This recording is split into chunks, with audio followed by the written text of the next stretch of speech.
করেছিলাম, অনেকেই বলার চেষ্টা করেছিলেন যারা কমেন্ট বক্সে আপনাদের সুচিন্তিত মতামত জানান যে আসলে ভুয়া নিউজ এই টাইপের সংবাদ আমি বহুবার করেছি, কিন্তু শেষ পর্যন্ত এগুলো বাস্তবতার সাথে মেলে না। তামিম ইকবালকে কি কারণে আসলে শেষ পর্যন্ত ওয়ানডে বিশ্বকাপে নেওয়া হয়নি, এবং তাকে যে একটা অদ্ভুত প্রপোজাল দেওয়া হয়েছিল যে তাকে ব্যাট করতে হবে মিডল অর্ডারে বা লোয়ার মিডল অর্ডারে, not in the opening slot, সর্বপ্রথম নিউজ করার পর আপনারা মোটামুটি আমাকে গালিগালাজ করে পরিবার তুলে কোনো কিছু বাকি রাখেননি। এরপর তামিমের স্টেটমেন্টে সেটার শতভাগ প্রমাণ আপনারা পান। চন্ডিকা হাথুরু সিংহে তিনি সাকিব আল হাসানের সাথে দ্বন্দ্বে জড়িয়েছিলেন এবং তার ব্যাপারে কমপ্লেন করেছিলেন during the one day world cup to the president Nazmul Hasan Papon. সেই ব্যাপারটা নিয়েও আপনাদের মধ্যে অনেক ধরনের আলোচনা ছিল এবং শেষ পর্যন্ত সেটাও কিন্তু তদন্ত কমিটি তাদের প্রতিবেদনে পেয়েছিল। এবং মাহমুদুল্লাহ রিয়াদের যখন জাতীয় দলে অন্তর্ভুক্তির ব্যাপারে আমি একাই আলোচনা করেছি, ডিসকাশন করেছি, কন্টেন্ট বানিয়েছি, সেই সময়টা তো অনেকটা খলনায়কের ভূমিকা আপনারা আমাকে রেখেছিলেন।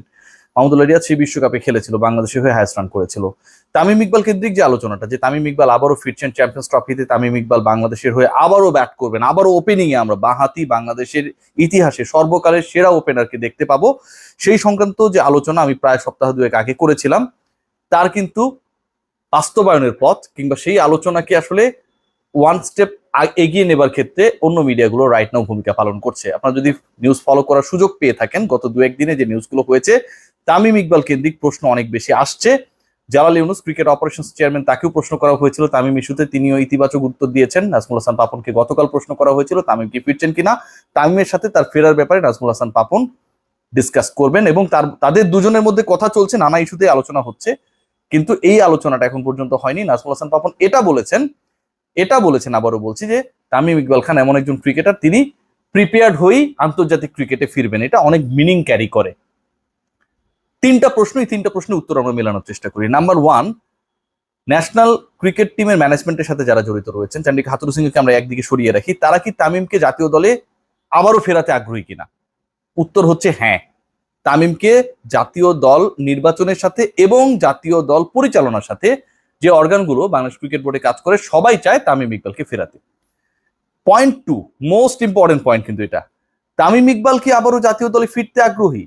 কারণ তিনি ফিরেছিলেন, ফেরার পর তিনি 44 রানে একটা ইনিংস খেলেছিলেন, তারপরে তাকে যেভাবে ছেড়ে ফেলা হয়েছিল নিউজিল্যান্ডের বিপক্ষে ওই ম্যাচটায়, সেটা কোনোভাবে গ্রহণযোগ্য ছিল না। তার সাথে যে ট্রিটমেন্ট দিয়েছিলেন হেড কোচ চন্ডিকা হাথুরু সিংহে, সেটাও কোনোভাবে গ্রহণযোগ্য ছিল না। এরপর তামিম ইকবাল ফিরতে আগ্রহী কিনা?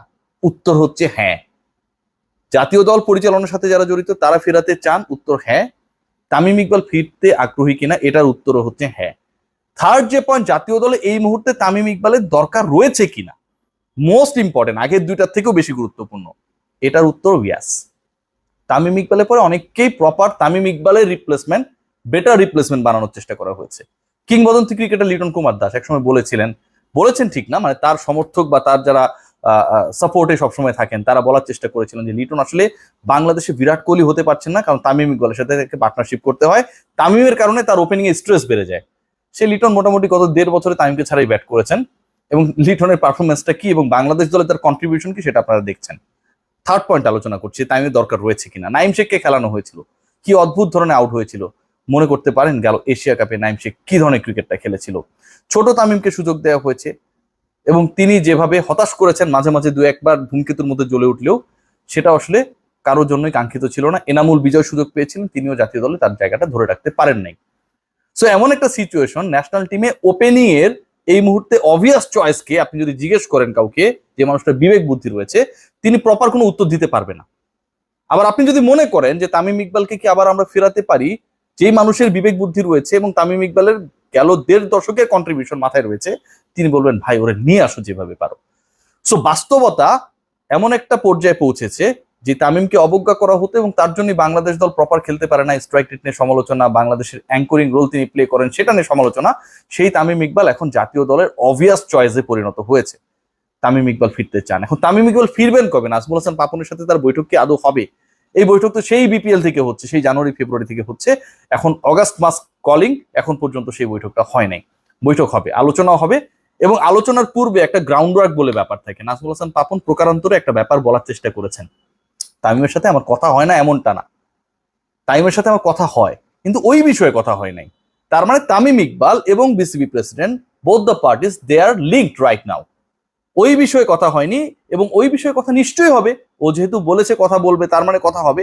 পাপন ভাইয়ের বক্তব্যটা ঠিক এরকম, তার মানে তামিম এবং পাপন ভাইয়ের কথা হবে। নাজমুল হাসান পাপন রাইট নাও তামিম ইকবালের কলের জন্য ওয়েট করছেন যে সেই বিষয়ে কথাটা হবে।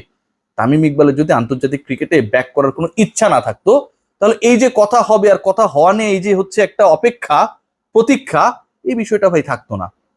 এটা ওভার অ্যান্ড আউট হয়ে যেত যে ভাই আমি খেলবো না, দ্যাটস ইট। কারণ চ্যাম্পিয়ন্স ট্রফি পর্যন্ত চান্ডিকা হাথুরু সিং তিনি বাংলাদেশি কোচ থাকছেন। সো ইস্যু যেটা দাঁড়িয়েছে তামিম ইকবাল এবং নাজমুল হাসান পাপনের মধ্যে কথাও হবে। আমি যতটুকু মনে করি, আমার সোর্স যতটুকু আমাকে ইনফর্ম করেছে, আমি যতটুকু বুঝি, তামিম ইকবাল কামব্যাক করছেন ওয়েস্ট ইন্ডিজের বিপক্ষে। বাংলাদেশের যে সিরিজ রয়েছে, যেটা মোস্ট ভাইটাল সিরিজ, কারণ হচ্ছে চ্যাম্পিয়ন্স ট্রফি বাংলাদেশ খেলবে পাকিস্তানে, যেটা ফেব্রুয়ারি 19 তারিখ থেকে মার্চের 9 তারিখ পর্যন্ত হবে। 50 ওভারের ক্রিকেট এবং ওই 50 ওভারই টুর্নামেন্টে, আইসিসি টুর্নামেন্টে অংশগ্রহণ করার আগে বাংলাদেশ মাত্র 3টা ওয়ানডে পাবে অফিসিয়ালি এখন পর্যন্ত, যে এফটিপি রয়েছে, এবং সেই 3টা ওয়ানডে কিন্তু অনুষ্ঠিত হবে ওয়েস্ট ইন্ডিজে। সো ওই সিরিজ থেকে, ওই ট্যুর থেকেই তামিম ইকবাল ন্যাশনাল টিমে অ্যাভেলেবল হবে বলে আমি মনে করি। নাজমুল হাসান পাপনের শেষ বক্তব্য দিয়ে আলোচনাটা শেষ করব। তিনি যে বক্তব্য গতকাল দিয়েছিলেন তার কার্যালয়ে, সেখানটায় তিনি অনেক বেশি রুষ্ট ছিলেন, অনেক বেশি বিরক্ত ছিলেন। অনেকেই নিজেদের অনেক বড় ক্রিকেটার মনে করে এবং অনেকেই মনে করে যে আমার এরপরে শেখার কিছু নেই, এই টাইপের বক্তব্য তিনি দিয়েছেন।